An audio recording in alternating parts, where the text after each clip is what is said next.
What's been the inquest like after Thursday night then? Yeah, it's tough to take. Disappointing performance. You know, it weren't good enough.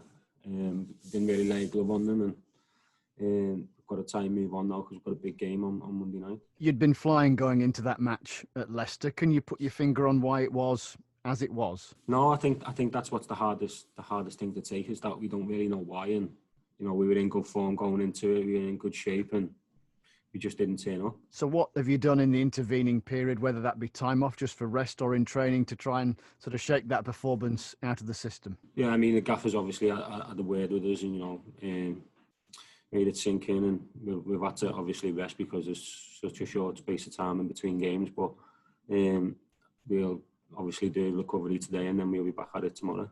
And yet, 2 games away from potentially being in Europe.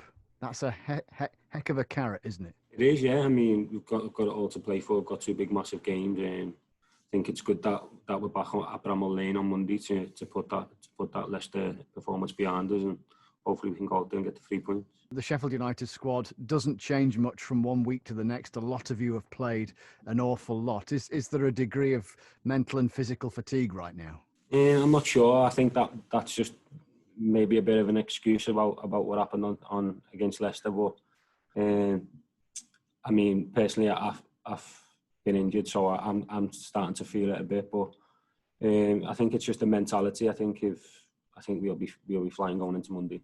I mean, if nothing else, it was a wake-up call kind of performance, wasn't it? Definitely, yeah. I mean, like I said, I didn't know where it come from. We were in good form, good shape, and it's definitely a wake-up, yeah. So Everton, then, right now, when you played them at Goodison earlier in the season, it was under different managers. They've obviously had Duncan Ferguson as well in caretaker charge since then. What's your assessment of them right now?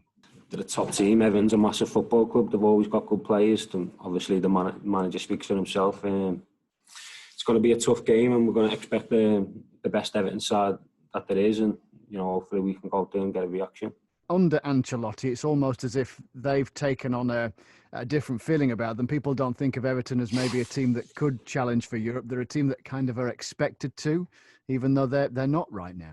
Yeah, I mean, you know, obviously I'm from the city, and I've got a lot of Everton friends who are Everton fans, and the expectations are massive. They're trying to build a new stadium, and obviously they've got Ancelotti. They've got a big investment, so you know, in my opinion, they should be fighting for European places. Yeah. Do you get, because you're obviously not a Blue, are you? You're a fan of the red side of the city. Do you still think that they are potentially a team that one day maybe might take off? I mean, yeah. I mean, they've been saying it for a long time now, but I think with the stadium and the investments and you know the manager and the team they've got, I don't see why not.